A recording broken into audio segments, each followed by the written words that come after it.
오늘 하나님께서 우리에게 주시는 말씀은 고린도전서 3장 16절에서 23절까지 말씀입니다. 고린도전서 3장 16절에서 23절까지 말씀 우리 함께 읽겠습니다.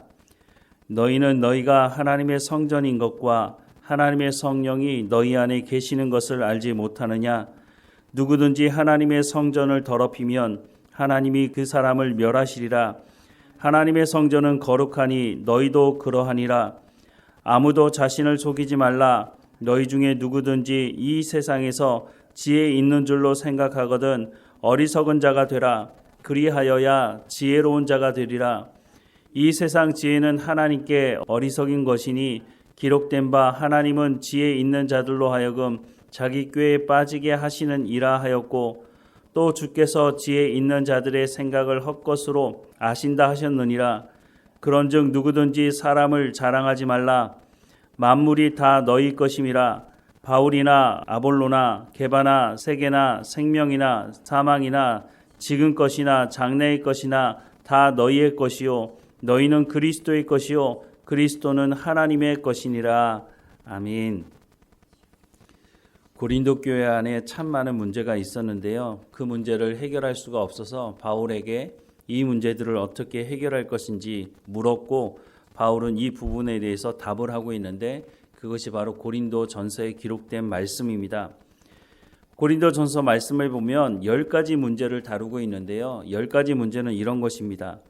분파의 문제, 음행의 문제, 법정 소송의 문제, 성적 음행에 대한 문제, 성관계와 결혼에 대한 문제, 우상 제물을 먹는 것에 대한 이해에 대한 문제, 또 여성 중에 수건을 머리에 쓰지 않는 것에 대한 문제, 성찬 때의 행동과 태도에 대한 문제, 또 은사에 대한 문제, 부활 교리를 거부하는 문제, 이렇게 총 10가지 문제를 다루고 있는데요. 제가 말씀드린 이 10가지 문제 중에 한 가지 문제라도 교회 안에 있으면 이 문제를 해결하는 게 참 쉽지 않아 보이는데 이렇게 다양하고 많은 문제를 고린도 교회 한 교회 안에 안고 있었다는 것도 참 놀라운 일이라고 생각이 듭니다. 그런데 이 10가지 문제 중에 가장 시급하고 가장 빨리 해결해야 되는 문제는 무엇이었을까요? 제가 다시 한번 10가지 문제를 읽어드릴 테니까 한번 생각을 해보시면 좋겠습니다. 분파 문제, 음행, 법정 소송, 성적 음행, 성관계와 결혼에 대한 잘못된 인식, 우상 제물을 먹는 것에 대한 이해, 여성 중에 수건을 머리에 쓰지 않는 것, 성찬 때 행동과 태도, 은사 경쟁, 부활 교리, 어떤 것이 가장 시급하고 중요한 문제였을까요? 한 가지마다 중요한 문제이고 빨리 해결해야 될 문제로 보입니다. 그런데 바울이 보기에는 가장 문제가 심각하고 가장 시급하게 해결해야 될 문제는 분파의 문제였다는 것입니다. 그래서 고린도 전서를 보면 가장 먼저 언급하고 있는 문제가 이 분파, 분열의 문제였고 고린도 전서 전체의 내용을 봐서도 가장 많은 분량을 할애하고 있는 것이 바로 이 분파 문제를 해결하는 부분이었습니다. 바울이 이 분파 문제를 어떻게 해결할 것인가에 대해서 말씀을 시작하면서부터 그 길을 제시하고 있는데요. 고린도전서 1장 10절 말씀에 보면 형제들아 내가 우리 주 예수 그리스도의 이름으로 너희를 권하노니 모두가 같은 말을 하고 너희 가운데 분쟁이 없이 같은 마음과 같은 뜻으로 온전히 합하라 라고 말씀을 시작하고 있습니다. 이 말이 무슨 말입니까? 고린도 교회 성도들은 기본적으로 예수님을 믿기로 작정하고 교회에 온 것 아닙니까? 그렇다면 하나님의 말씀을 가지고 서로 같은 생각을 하고 같은 뜻으로 또 같은 말을 하며 온전히 합하라 라고 말씀을 하고 있다고 하는 것입니다. 그러면 하나님의 말씀, 그 말씀의 핵심은 뭐냐? 고린도전서 1장 18절 말씀에 보면 십자가의 도가 멸망하는 자들에게는 미련한 것이요 구원을 받는 우리에게는 하나님의 능력이라 라고 말씀을 하고 있습니다. 바울이 너희가 같은 말을 하고 같은 생각을 하고 같은 뜻으로 온전히 합하라고 하는 그 중심에 어떤 말씀이 있느냐? 십자가의 복음이 있다라고 말씀을 하고 있습니다. 그리고 22절부터 25절 말씀에 보면 유대인은 표적을 구하고 헬라인은 지혜를 찾으나 우리는 십자가에 못 박힌 그리스도를 전하니 유대인에게는 꺼리끼는 것이요 이방인에게는 미련한 것이로되 오직 부르심을 받은 자들에게는 유대인이나 헬라인이나 그리스도는 하나님의 능력이요 하나님의 지혜니라. 하나님의 어리석음이 사람보다 지혜롭고 하나님의 약함이 사람보다 강하니라 라고 말씀을 하고 있습니다. 십자가의 복음은 유대인 보기에는 꺼리끼는 것이다 라고 말하고 있습니다. 왜 유대인들이 십자가의 복음에 대해서 꺼리끼는 마음을 가지고 있을까요? 유대인들은 메시아가 오기를 간절히 소망했던 사람들이었습니다. 그런데 예수님께서 메시아로 오셨는데 그 예수님을 십자가에 못 박아 죽이지 않았습니까? 이것을 인정할 수가 없는 것이죠.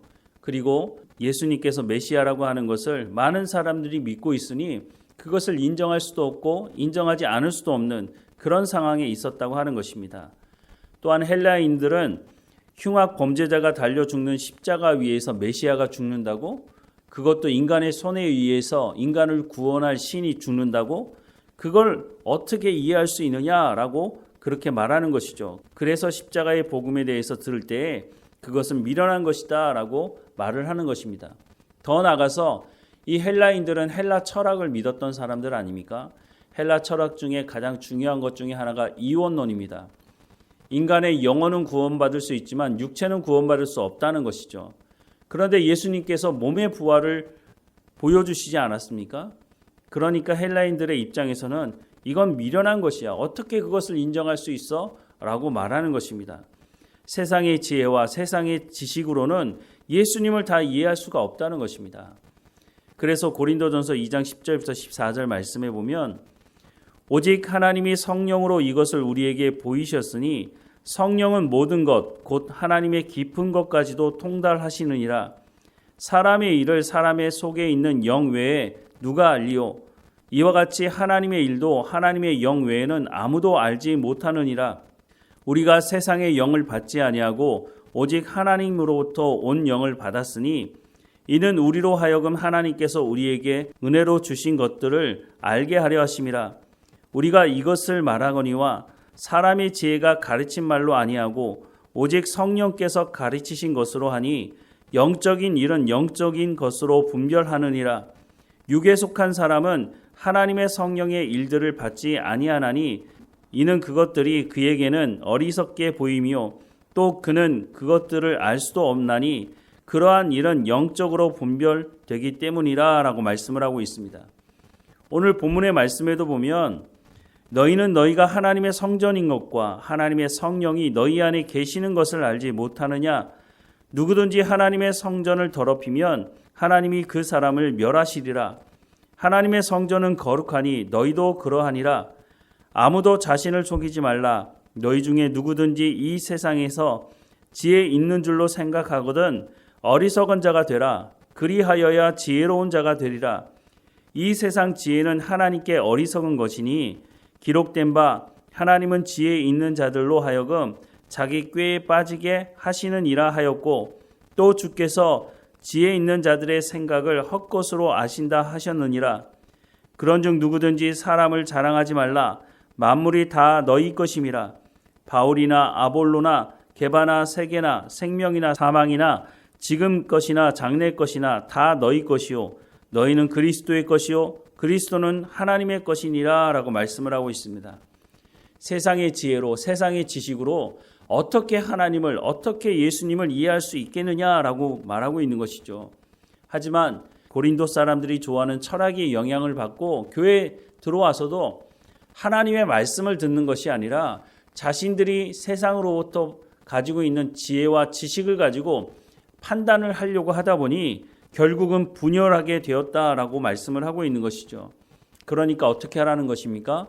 세상의 지식과 세상의 지혜로 하나님을 이해하려고 하지 말고 하나님의 말씀으로 같은 말을 하고 하나님의 말씀으로 같은 생각을 하고 하나님의 말씀으로 하나님의 뜻을 온전히 이루라라고 말씀을 하고 있는 그 말씀대로 너희가 하나님의 말씀으로 새롭게 됨으로 온전히 합하는 공동체가 되어야 한다라고 하는 말씀을 해주고 있는 것입니다. 오늘 우리 교회도 마찬가지입니다.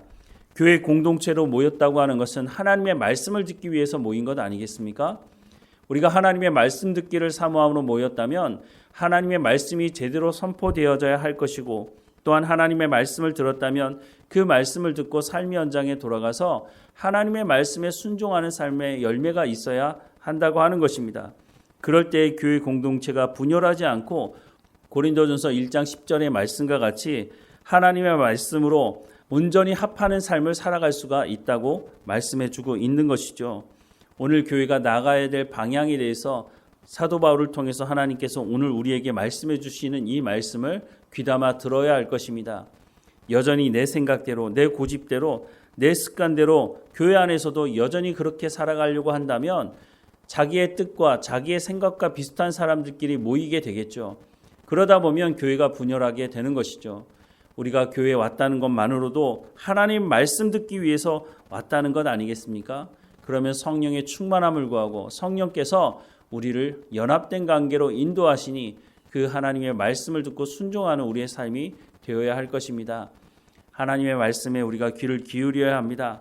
예수님께서 말씀하신 대로 서로 낮은 자리 가운데 처하며 서로를 존중하며 하나님 말씀을 기준 삼아서 우리가 연합된 관계를 이루는 삶이 되어야 할 것입니다. 예수님께서 이 땅에 오셔서 십자가에 못 박혀 죽으신 이유가 바로 하나님과 우리를 연합된 관계로 나아갈 수 있도록 하기 위한 것 아니었습니까? 그렇다면 우리가 그 말씀대로 연합을 이루는 교회로 나아가야 할 것입니다. 다 함께 기도하겠습니다. 사랑하는 하나님, 하나님의 말씀으로 새롭게 하옵소서. 하나님의 말씀으로 같은 말을 하고 같은 생각을 하고 온전히 하나님의 뜻을 이루는 삶을 살아갈 수 있도록 은혜를 허락해 주옵소서. 무엇보다 하나님 말씀을 전하는 목회자들 가운데 성령의 충만함으로 하나님 말씀을 온전히 대언하게 하시고 모든 성도들이 하나님의 말씀을 듣고 순종하는 삶을 통해서 성령의 열매를 맺어가는 삶의 현장이 될 수 있도록 하나님 인도해 주옵소서. 한 공동체로 하나님의 말씀을 듣는 공동체로 불러주셨사오니 하나님, 우리가 하나님의 말씀으로 연합되어서 온전히 하나된 공동체가 되어지도록 하나님 인도해 주옵소서. 하나님, 늘 깨어있게 하셔서 우리가 또한 복음을 증거하는 삶을 살아갈 수 있도록 인도해 주옵소서. 우리가 입으로만 복음을 증거하는 사람들이 아니라 우리의 삶을 통해서 복음을 증거하는 삶이 될 수 있도록 인도해 주옵소서. 오늘도 우리 가운데 맡겨진 모든 일에 충성을 다하게 하시고 늘 하나님과 동행하는 삶이 될 수 있도록 인도하실 하나님께 감사드리고 예수님의 이름으로 기도드립니다. 아멘.